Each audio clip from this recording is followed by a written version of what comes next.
Jonah Rourke had never seen a temple like this before. It stood alone at the edge of the red desert, half buried under sand and cracked stone. The sun was setting behind it, casting long shadows over the broken steps and giant stone doors. Most scavengers in this part of the galaxy said this place was cursed, haunted by old ghosts from a time when the Valkyrie ruled 1,000 worlds. But Jonah did not believe in ghosts. He only believed in things he could sell. He pushed open the stone doors. Dust fell like snow as the ancient hinges groaned inside. The temple was cold and dark. The air smelled old, like dry books and cold metal. Jonah clicked on his helmet light. The beam showed him giant stone statues along the walls, warriors in strange armor, each holding a sword. Their eyes seemed to follow him as he stepped deeper inside. His boots echoed across the marble floor. Jonah stopped in the center of the temple. There, at the end of the hall, was a wide stone platform. On it stood a sword, taller than Jonah himself, stuck in a block of black stone. The blade shone faintly with blue light, like the glow of a star seen through fog. Round the sword, old runes glowed on the floor in circles. Jonah walked closer. He felt a chill run up his arms as he looked at the sword. It looked heavy, but beautiful. Its blade was smooth, with strange symbols carved along its edge. Its hilt was wrapped in metal cords, still shining as if no time had passed. Jonah could feel power inside it, humming like a quiet song. He smiled to himself. If he could take this back to the buyers on Vega Station, he could pay off his ship, his debts. Maybe even buy a new one. No more dusty ruins. No more living job. To job. Just one good score. He pulled off his glove and touched the hilt. The metal was warm. He expected it to be cold, but it almost felt alive. He took a deep breath. He placed both hands round the grip. "All right, old girl," he whispered. "Let's see how stuck you really are." He braced his boots against the stone and pulled. At first, the sword did not move. He adjusted his stance and pulled harder. He felt it shift. A small crack sounded as dust fell from the block. Jonah grinned and pulled with all his strength. With a deep, ringing sound, the sword slid free. Blue light flashed across the room. The runes on the floor burned bright, filling the temple with ghostly light. The statues seemed to lean forward. Jonah staggered back, holding the sword in front of him. "Ha," he laughed, "worthless old myths. Looks like I'm the chosen one now." A wind blew through the temple hall. Jonah frowned. There were no windows, no doors open behind him. The light grew brighter. Then, from the glowing runes, a shape rose. It was like smoke at first, then clearer, a tall figure in armor that shimmered like starlight. A long cloak drifted behind her, though there was no breeze. Her eyes glowed with cold blue fire. Jonah stepped back, still holding the sword. The ghostly figure looked at him with sharp, judging eyes. She was beautiful in a way that made him feel small, like she came from a time when people were more than human. She looked down at the sword in his hands, then back at him. "Put that down, human," she said. Her voice was deep, layered with echoes, like more than one person speaking at once. Jonah forced a smile. "Look, lady, I didn't mean to wake you up. I just need this more than you do." Her eyes narrowed. She floated closer, her feet not touching the floor. Jonah could see through her, but she seemed solid at the same time. She circled him slowly. "This sword has waited 1,000 years, she said. "It was forged for a worthy warrior. You are not him." Jonah lifted the sword a little higher. Testing its weight, it felt good in his hands, heavy, but balanced. "Well, I found it fair and square," he said. "So I guess it's mine now." She stopped circling him and stood right in front of him. Her eyes glowed brighter. For a second, Jonah felt like he could see stars swirling inside them. "You are reckless," she said. "You are untrained. You are selfish. You are human." She leaned forward, her face close to his. Jonah tried not to step back, but her stare was too much. She smelled like cold metal in old storms. "Not you," she growled, voice low and dangerous. "Not you." Jonah held the sword tighter. "Too late. It's mine now. The spirit, Suri," though he did not know her name yet, raised her hand. Sparks of light danced along her fingers. Jonah felt the sword vibrate in his grip, almost pulling toward her. He held on tight. The runes on the floor pulsed with each heartbeat. "If you will not put it down," Suri said, "then you must prove you deserve it." Jonah frowned. "Prove it how?" Suri floated backward, her eyes never leaving his. 3 trials: courage without anger, loyalty without chains, sacrifice without reward. Jonah lowered the sword just a little. His mouth felt dry. "And if I say no?" Suri lifted her chin. "Then the blade will take what is yours, your life, and wait another 1,000 years for someone better." Jonah cursed under his breath. This was not the easy payday he wanted. But the sword hummed in his hands, warm and alive, as if waiting for his answer. He looked around the temple, the statues, the runes, the ghostly warrior glaring at him. He thought about his debts, his broken ship, his empty bunk back on Vega Station. He thought about how tired he was of running from one dirty job to the next. He tightened his grip. "Fine," he said. "I'll play your game. But when I win, you stop calling me unworthy." Saris's eyes flickered. For a moment, Jonah thought he saw the ghost of a smile on her ancient face. "We shall see, human," she said. "We shall see." And as the last light of the setting sun slipped through the temple doors, the ghost and the scavenger stood alone together. A spirit from the past and a stubborn man from the present, both bound to a sword that refused to sleep. Jonah Rourke sat cross-legged on the cold temple floor. The sword lay across his knees. Heavy and warm, he kept looking at it, trying to understand how a piece of metal could glow like a living star. The spirit, Suri, stood near the stone dais. Her arms crossed. She did not look happy. "How long are you going to stare at it?" Suri asked. Her voice echoed softly in the huge hall. Jonah sighed. "Until I figure out why I can't just drop it and walk away." He tried again. He lifted the sword, ready to set it back into the stone. But the moment he thought about letting go, the hilt felt glued to his palms. His hands would not listen to him. He growled under his breath. Suri watched him with eyes like blue fire. "You are bound now.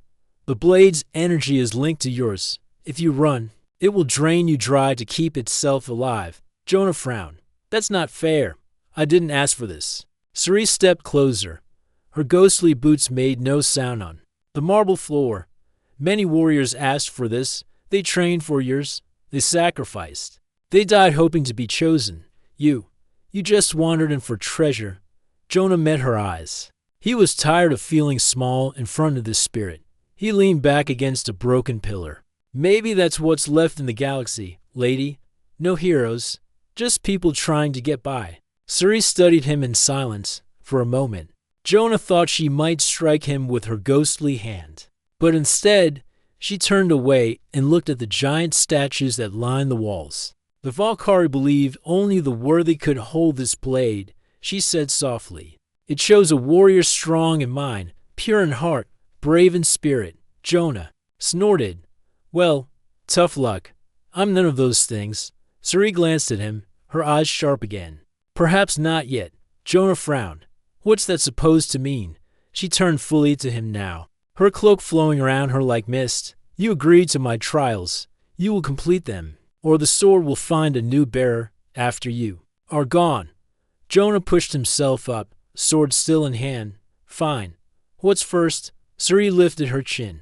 "The first trial is courage without anger. You must protect, not destroy. Fight with purpose, not rage." Jonah laughed bitterly. "You think I fight for fun?" Suri floated past him toward the temple doors. She lifted her hand and the stone doors shuddered open. A cold wind rushed inside. Outside, the desert night was falling. 2 moons rose in the sky, silver and blue. "There is a village," Suri said. 3 miles east. Bandits have found it.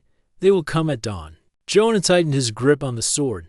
"Bandits? Just my luck." Suri stepped aside, motioning for him to follow. "They will test your courage. You must defend the village. But if you spill blood in anger, you fail." Jonah stared at her. "How do I fight bandits without anger?" She looked at him calmly. "You will learn." Jonah sighed. He stepped out into the cold night. The desert stretched far and wide, silver under the moons. He felt the sword pulsing in his hands, as if it knew what waited ahead. The village was small, just 20 homes made of metal scraps and sun-dried bricks. At the center, a well bubbled with clean water, rare on this dry planet. Jonah stood with the village elder, a woman named Mira. She was old but strong, her eyes sharp under the wrinkles. Bandits come every few months, Mira said. This time, they want the well. If they poison it, we'll have to leave. Jonah glanced at the children hiding behind Mira's robe. Their eyes were wide, scared. He felt the sword hum against his side. They'll be here by dawn, Jonah said. He turned to Suri, who floated behind him, half hidden by the shadows. Any ideas? Suri pointed to the rocky hills around the village. You know machines. Use your mind. You are not a Valkyrie knight, but you are human. That must be enough. Jonah didn't answer. He walked around the village, studying the ground. The well, the hills. His old marine training kicked in. He found old metal pipes, loose wire, sharp scrap. He spent the night digging holes, setting traps, teaching the older villagers how to trip a snare or tie a rope. Suri watched from the shadows, her arms crossed. You work well, she said once. As Jonah tied a snare to a tree root, Jonah glanced at her. Sweat dripped down his forehead. No choice, he said. I can't fight them all head on, so I'll fight dirty. Suri tilted her head. In your anger? Jonah paused. He thought about the bandits. He could feel old anger stirring, memories of old battles, betrayals, lost friends.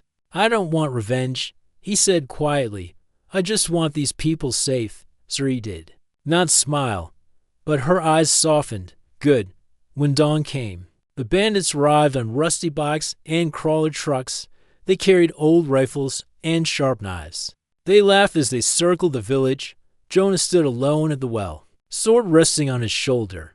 Suri hovered behind him, unseen by the bandits. One bandit leader, a tall man with a scar across his nose, shouted at Jonah, "Step aside. Scrap hunter. We just want the water." Jonah did not move. Try me. The leader sneered and gave the signal.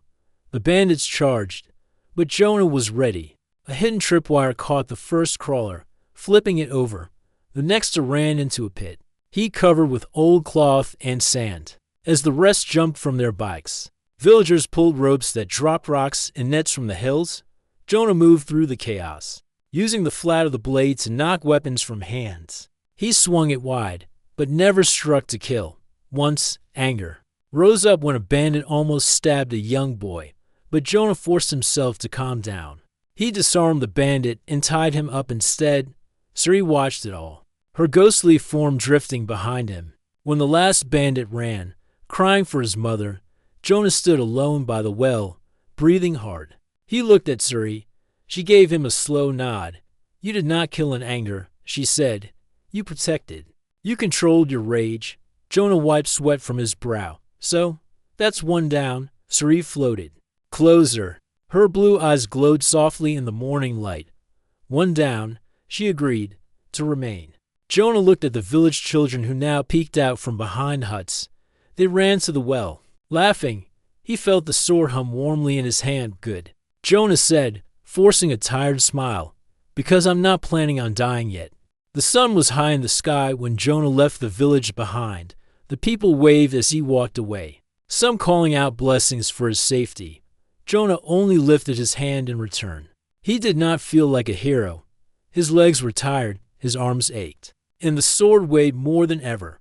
Suri floated beside him as they crossed the dusty plains. Her ghostly shape shimmered in the heat. She watched him without blinking, her blue eyes sharp. You did well in the village, Suri said. You fought with courage. You did not let your anger guide your blade. Jonah grunted. Don't thank me yet. To more trials. Remember, Suri tilted her head. The next test is loyalty without chains. Jonah frowned at her. What does that even mean? It means loyalty given freely, Suri said. Not because you owe something. Not because you are forced. But because you choose. Jonah laughed bitterly. I don't choose to be loyal to anyone. People always break trust. Suri floated in front of him, blocking his path. Then perhaps you will fail. Jonah stepped around her. He didn't want to argue. He just wanted this to be over. The desert path led them into a canyon, where red cliffs rose high on both sides. They walked in silence until they reached a broken bridge. The bridge had once been strong. Thick stone arches and metal cables. Now, only half of it stood. The rest lay in pieces at the bottom of a deep ravine. Across the gap, Jonah saw smoke rising. A small camp sat on the far side, and through his helmet scope, he saw a family huddled near a dying fire. "Who are they?" Jonah asked. Suri hovered beside him, looking across the broken bridge. "Travelers, refugees from the northern mines. Their ship crashed 2 days ago. They seek the nearest city, but this canyon blocks their path." Jonah looked down at the ravine.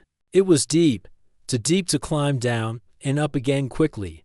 The family had 2 children. He could see their small heads poking from behind an old cargo crate. "There must be another way around," Jonah said. "Not for them," Suri answered. "The mother is sick. They have little food. If they wait too long, they will die." Jonah exhaled slowly. "So, what do you want me to do?"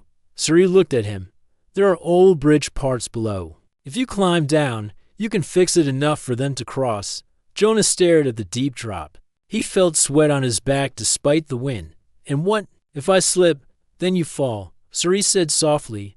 Jonah laughed without humor. "You ghosts really don't care if I live, do you?" Suri said nothing. She only watched him with that steady stare. Jonah sat down on a boulder, staring at the broken bridge. The sword rested beside him, its blue light dull in the bright sun. He thought about turning back. He could leave these people. He didn't know them. He owed them nothing. He was tired. He was hungry. He wanted to find the next trial and finish this mess. But then he looked at the children again. They were playing with a scrap of metal, pretending it was a toy. Their mother leaned against a crate, coughing into her hands. Jonah closed his eyes. He remembered another time, years ago, on a battlefield on Titan's ice fields. He remembered carrying his injured squad mate for miles through snow and wind. No orders, no pay, just a choice to not leave someone behind. He sighed and stood up. "Fine," Jonah said. "Show me where to climb." Suri almost smiled. "Almost." She pointed to a narrow path down the cliff. Jonah tied the sword to his back and slowly made his way down. The rocks were loose. Dust fell around him every time he moved. Once, a stone slipped under his boot and bounced down into the shadows below.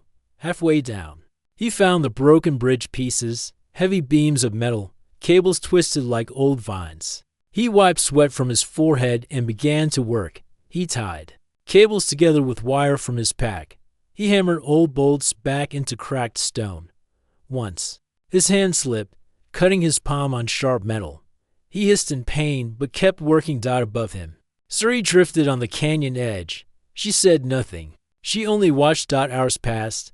The sun burned overhead. Jonah's muscles screamed at him, but he did not stop. By sunset, he had tied the last beam across the gap. It was not pretty. It was not strong, but it would hold if they crossed one by one. Jonah climbed back up, his arms shaking. He pulled himself over the edge and lay flat on the ground, staring at the orange sky. Suri hovered over him. Her voice was softer than before. "Why did you do it?" Jonah breathed hard. "Because they needed it, and no one else would." She looked down at the rough bridge. On the other side, the family had seen what he'd done. They stood now at the edge, waving at him with small smiles and tired eyes. "You chose loyalty," Suri said. "To strangers." Jonah sat up. He wiped dirt from his face. "They don't owe me. I don't owe them. But they deserved a chance." Suri nodded once. "Then you passed this trial." Jonah forced a grin. "One more, right?" Saris's eyes glowed brighter. "Yes, sacrifice without reward." Jonah's grin faded. He knew those words too well. They were the hardest. Sacrifice without reward. Giving something up without getting anything back. He looked across the bridge again. The family stepped carefully over it, one by one. The mother carried her child on her back. When they reached his side, the father took Jonah's hand. "Thank you," the man said. "We would have died there." Jonah shook his head. "Get to the city, stay alive. The father nodded. Then they were gone. Walking away under the first stars of the evening, Jonah stood there, watching the night swallow them up. Suri stood beside him, silent. Where to now? Jonah asked quietly. Suri turned her eyes to the dark desert ahead. There's one place left. The final trial waits there. Jonah picked up the sword again. It felt heavier now, but the weight no longer scared him. Lead the way, Ghost, he said. And together they stepped into the darkness. A stubborn scavenger and a warrior's spirit, bound by a blade that still refused to sleep. Jonah and Suri walked through the desert night in silence. The sand was cold under Jonah's boots. Above them, millions of stars burned bright, lighting their way better than any lamp. The sword on Jonah's back felt warm, like it had its own heartbeat. Suri glided ahead, her cloak flowing like mist. She never seemed to tire. Jonah, on the other hand, was exhausted. His legs ached from the climb. His hands were still cut from fixing the bridge, but he kept walking. He had come too far to stop now. After many hours, Suri led him to a rocky plain. Strange stones, sharp like broken glass, poked from the ground in rows. At the center stood an old stone circle. Ancient carvings glowed faintly on the rocks. Jonah dropped to one knee, catching his breath. This is it? He asked between gasps. Suri turned to him. Her eyes shone softly in the starlight. This is the final place. The place of sacrifice. Jonah frowned. You said sacrifice without reward. What does that mean? Suri floated closer. It means you must give up something you wanted to keep. Something precious. And you must not expect anything back. Jonah sat on a flat rock and set the sword beside him. What else can I give? My time, my blood. I've given plenty already. Suri shook her head. It must be something deeper. Jonah stared at her. The cold wind brushed against his face. He thought about his past, the things he had lost. His old team, his ship, his freedom. He thought about the dreams he used to have, leaving this broken world. Finding some far-off place to live quietly, maybe by the sea on a clean planet. No more battles, no more ghosts. He looked at the sword. Its blue light pulsed gently, like a sleeping heart. What does this sword really want? Jonah asked. Suri sat beside him on the rock, though her spirit form made no dent in the dust. It wants a protector. It wants a soul to bind to, a champion to keep its power safe. That is why it waited so long. Jonah rubbed his tired eyes. And if I pass this trial? Suri turned to him, her eyes calm. Then you will become one with the sword's spirit. You will carry its power, but you will never be free from it again. Jonah laughed bitterly. So my reward for saving people is to lose my freedom forever. Suri looked at him sadly. No, the final sacrifice is your freedom, your dream to be just a man with no ties. If you wish, you may leave the sword here and walk away. But if you keep it, you must stay its guardian for life. Jonah's chest felt tight. He had come here for scrap and riches. Then he stayed because he did not want to die. Now he saw the real price, giving up his chance to ever be free again. He stood and paced round the stone circle. The night was quiet except for the wind. He remembered the village children laughing when the bandits ran. He remembered the father on the bridge, thanking him with tears in his eyes. Suri watched him carefully. You do not have to do this. You can leave. Another will come in time. Jonah stopped pacing. He looked at Suri, the ghost of a warrior who waited 1,000 years for someone to carry her sword again. Will there really be another? Jonah asked. Suri lowered her eyes. Perhaps, or perhaps the blade will sleep forever. Jonah looked at the stars. He thought of the endless dark sky. He thought of all the people like that village, waiting for someone to stand between them and the cruel galaxy. He had seen too much pain. Too many people left with no one to help them. He picked up the sword. Its blue light flared brighter in his hands. I don't want this, Jonah whispered. Suri stood. Her form flickered with energy. Then leave. Jonah looked into her eyes. But maybe I need to want it less than I want others to live. He stepped into the circle. The stones around him glowed brighter. The wind rose, swirling dust around his boots. Suri floated before him, her ghostly hair drifting like silver fire. Speak your vow, Suri said. Jonah lifted the sword in both hands. The blade hummed like a living thing. I give up my freedom. Jonah said. His voice shook, but he did not stop. I give up my chance to walk away. I bind myself to this blade, not for power, not for reward, but so others may be safe. The stones pulsed with light. The sword's glow spread up Jonah's arms, wrapping him in blue flame. He gritted his teeth as warmth filled his chest. His heart felt like it might burst. Suri stepped forward. She pressed her ghostly hand to the sword's flat side. I accept your sacrifice, she said. Her voice echoed across the stones. Your soul binds with the sword. You are its champion now. The light flared so bright Jonah had to shut his eyes. When he opened them, the sword felt different, lighter, yet stronger. He could feel Suri inside it now, her presence calm and clear in his mind. She was no longer a ghost at his side. She was part of him. He dropped to one knee, gasping for breath. In his mind, he heard Ceres's voice, warm, proud. Rise, Jonah Rourke. You are not just human now. You are the keeper of the blade. Jonah stood slowly. He looked at the empty circle. The ghostly form of Suri was gone. Yet he could feel her watching through the sword. He swung the blade. Once it moved like an extension of his own arm. He stepped out of the circle and looked up at the stars again. They were the same stars, cold, distant. But he was not the same man who had wandered into the ruins to steal a treasure. He was the blade's guardian, its last knight, and though he would never be free again, he felt no regret. Jonah turned toward the dark desert. Somewhere out there, someone would need a protector. He tightened his grip on the sword. Let's get to work, he said. Days passed since Jonah became the keeper of the blade. He did not sleep much anymore. When he closed his eyes, he felt Ceres's spirit inside him, always awake, always watching. At first, it felt strange to share his mind with another voice. But soon, her presence became a calm guide in the dark.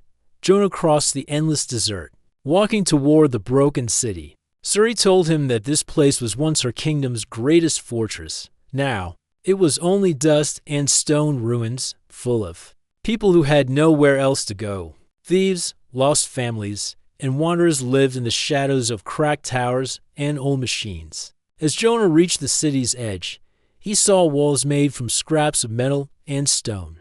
Smoke rose from fires where people cooked whatever they could. Fine children ran barefoot through broken streets. Men and women watched him from the shadows. Some curious, some afraid. He kept the sword hidden under an old cloak. He did not want to draw trouble yet. They feel your presence, Suri whispered in his mind. Jonah's eyes moved from one ruined building to another.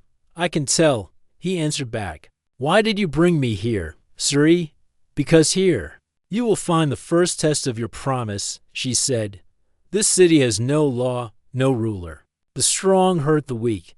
Many have lost hope. Jonah clenched his jaw.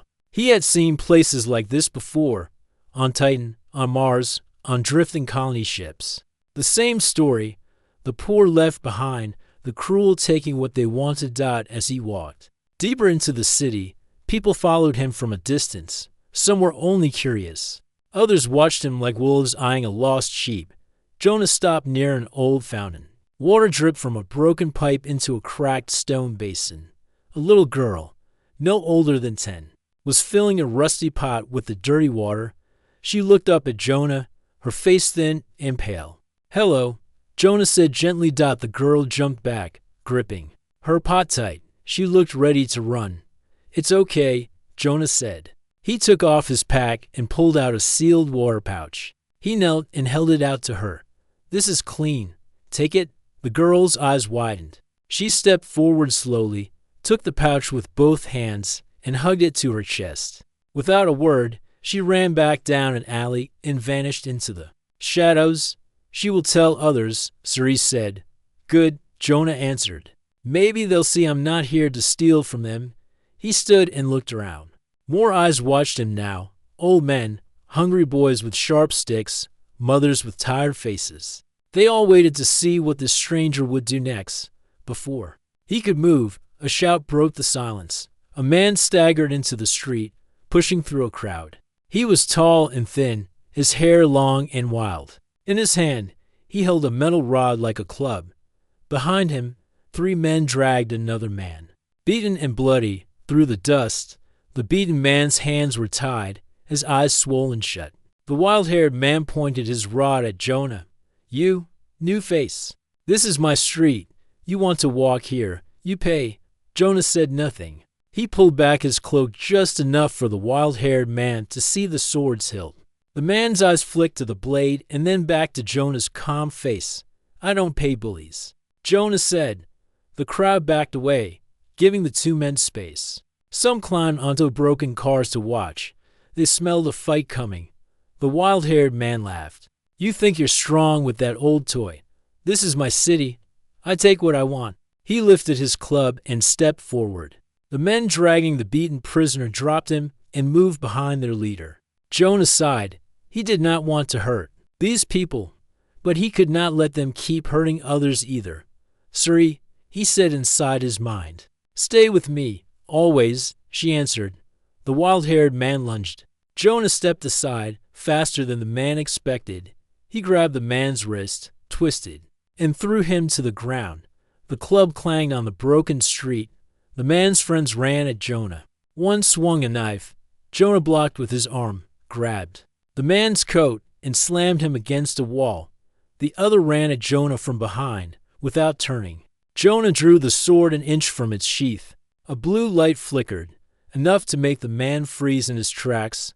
Jonah spoke loud enough for everyone to hear. "This city belongs to its people, not to bullies. If you want to steal, you'll have to go through me." He stepped away from the wild-haired man, who crawled backward in the dirt, fear in his eyes. Jonah looked at the crowd. Mothers held their children close. Old men whispered to each other. The beaten prisoner groaned on the ground. Jonah knelt and cut his bonds with the sword's edge. He helped him sit up. "What's your name?" Jonah asked him. The man coughed blood. "Bran, my name is Bran." "Who did this to you?" Bran pointed a weak finger at the wild-haired man, who was now limping away down an alley. Jonah stood and faced the people again. "This ends now. No more gangs. No more stealing food from the weak. This city needs rules, not fear." A boy stepped forward. He looked no older than 16. He held a bent piece of pipe as a weapon. "And who will protect us from them? You." Jonah looked him in the eyes. "Yes." The boy lowered his pipe. He nodded once. Others stepped forward too. Mothers, old men, young girls. They circled around Jonah, no longer afraid but curious, hopeful. Ceres's voice echoed inside him. "This is what it means to be keeper of the blade." Jonah rested the sword on his shoulder. "Then let's clean up this place," he said. The people did not cheer yet. They did not trust fully yet, but they did not turn away. That was enough for Jonah. He knew trust had to be earned, not given. He looked at the broken towers above. The city was old, wounded, and tired, but it was not dead. Maybe it could stand again. Jonah tightened his grip on the sword's hilt. Ceres's spirit pulsed warm inside him. There was much work to do, and he would not run from it. The sun rose slowly over the broken city, its weak light touching the cracked towers and rusted metal walls. Jonah stood on the roof of an old building. He looked down at the narrow streets below, where small fires burned and people gathered dotted. Had been many days since Jonah fought the wild-haired man and his gang. Word spread quickly that someone new held the sword, someone who would not look away. While the strong crushed the weak, Jonah did not sleep much. Every night he stood watch while others rested. Every day he trained with Ceres's voice guiding him, showing him how to move with the sword as if it was part of his own bones below him. The people were changing too. Mothers and fathers fixed old homes. Children carried bricks and scrap metal to patch broken walls. The young boy with the bent pipe, his name was Real, now helped organize food and water for the hungry. Bran, the man Jonah had saved, could walk again. He limped from street to street, telling people to stand together, not hide in fear. Ceres spoke inside Jonah's mind. "They see hope again." Jonah nodded slightly. "Hope is good, but it's fragile." He stepped down from the roof and walked through the streets.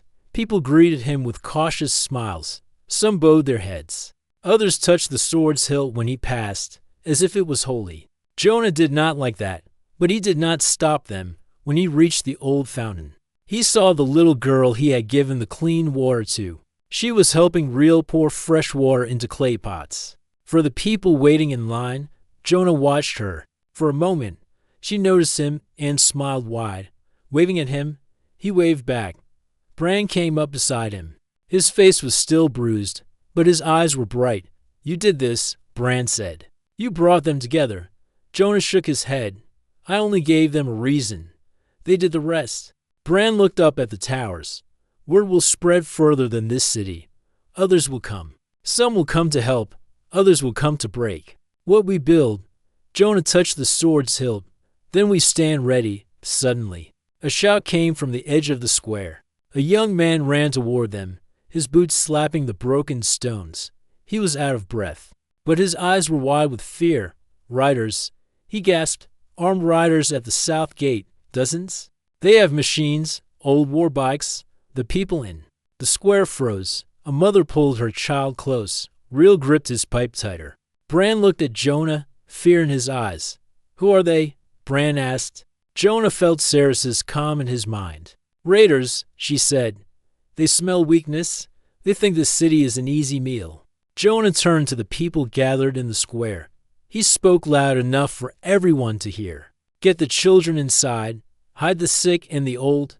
The rest of you, gather whatever you have to defend yourselves. Pipes, stones, anything." Reel stepped forward.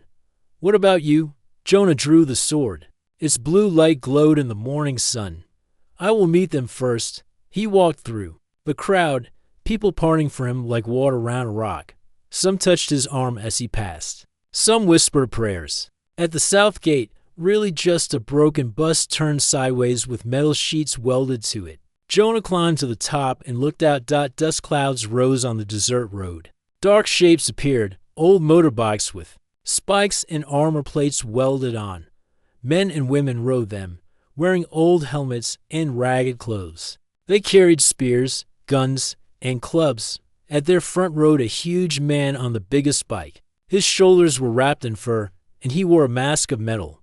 He raised a hand, and the bike stopped in a growl of engines and dust. Jonah stepped down from the gate. He walked alone, sword in hand, until he stood in the open desert between the city and the riders. The leader rode closer, engine rumbling under him. He pulled off his metal mask, showing a scarred face and yellow teeth. He grinned at Jonah. "You the one they say has the ghost blade?"